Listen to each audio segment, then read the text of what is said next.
Okay, to keep this as briefly as possible, not that briefly, but kind of briefly, I'm going to explain some scripts and I'm going to explain the pros and cons of UPBGE.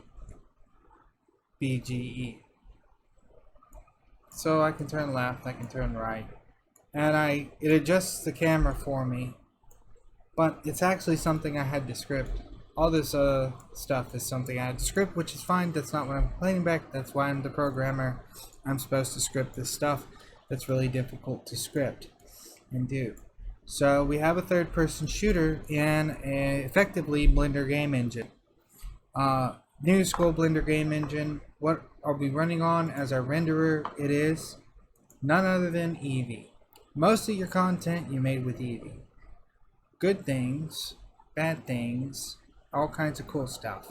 So, first of all, con. There is no documentation whatsoever on how to do this properly. And what I mean is, this guy sucks. And by sucks, I mean he does cube.position.x minus equals. That is not the proper way to script this at all. I know that for a fact because ancient Blender game engine, it's applied movement. But he's actually grabbing the cube to move it. I'm grabbing the controller to move it. And in every case, you got to grab the controller. I know this from experience. You got to grab the controller or you will get no collision. So, in all actuality,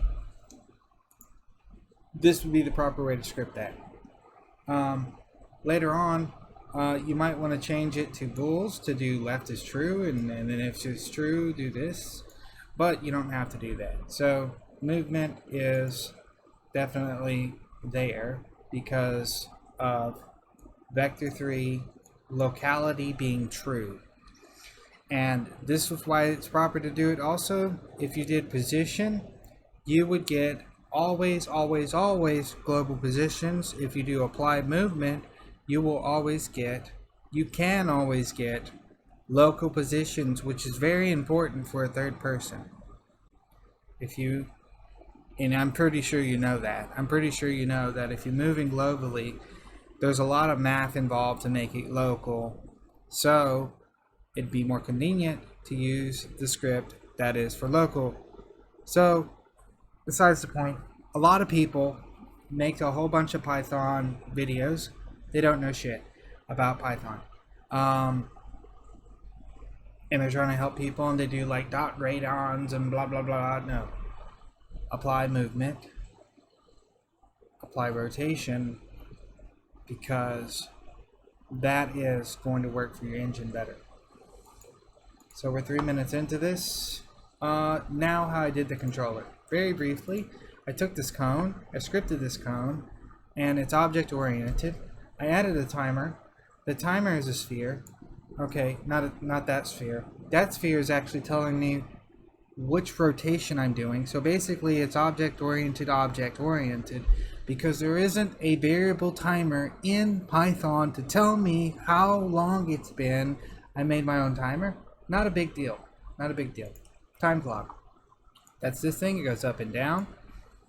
And it's got an invisible material on it because Blender is Blender.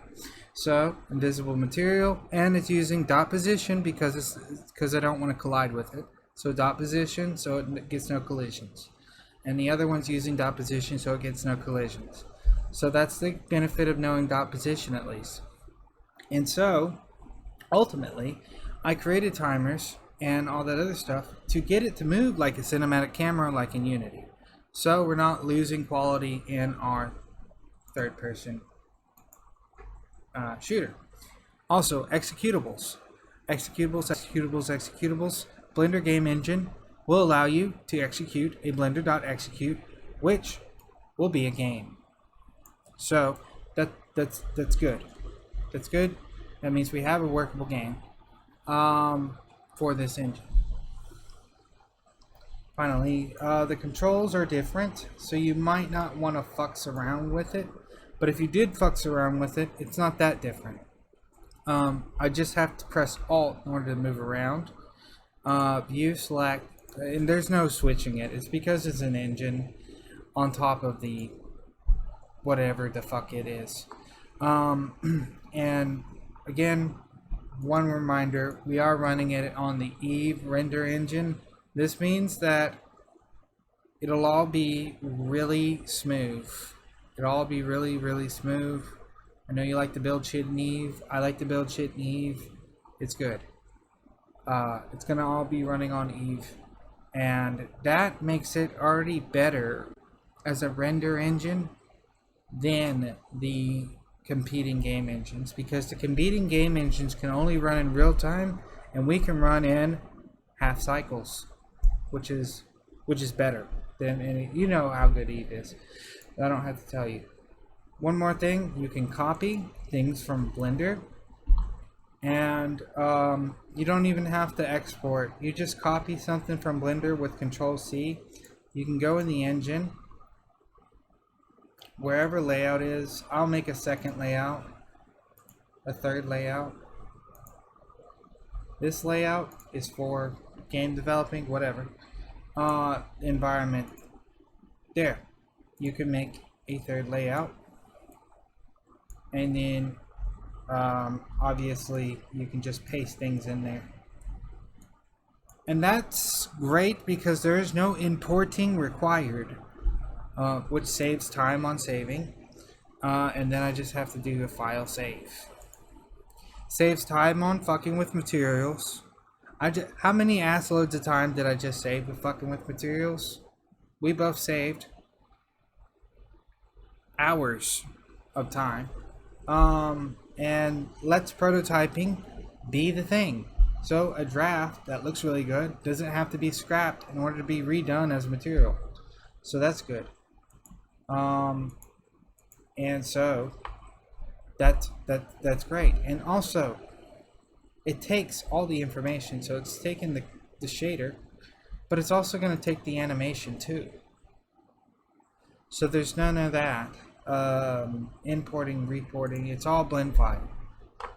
That's good. So yeah, there we have it. The only thing I have to do now is add the player.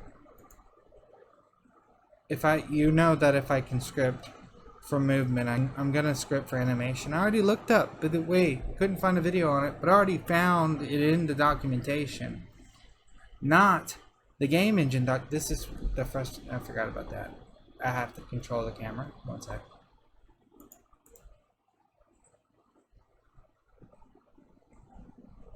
There we go. Not the game engine documentation. The original Blender 3.0 documentation.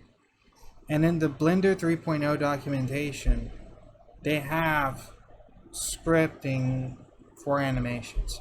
So basically, there isn't a guide per se. There isn't a guide, but there is the APIs and the scripts there, and so that means I have something to work with more than I would have in just Blender and stuff. So that means that this is going to be runnable. Cool thing is we can use the Blender Ocean, so I can bypass making an ocean. I can make it look a little better than the other engines. And then lastly, because it's object oriented like in Unity, I can take about the fucking I don't even have to explain to you how and why the rigid body would float in the water in the ocean in Blender, because it's been done in the render engine. So it would over exhaust it to say that we can make physics work in Blender better than we can in other engines. So we can actually use the ocean and its natural physics on top of the scripts that I add with apply movement and curving. And then that's going to be scripts to add to doors and stuff like that, and animations to add. But it's actually going to be a lot funner and easier for us to do it this way, because all I have to do now is pass you a blend file and you can give me the thumbs up, because all you have to do is open it in Blender or UPG and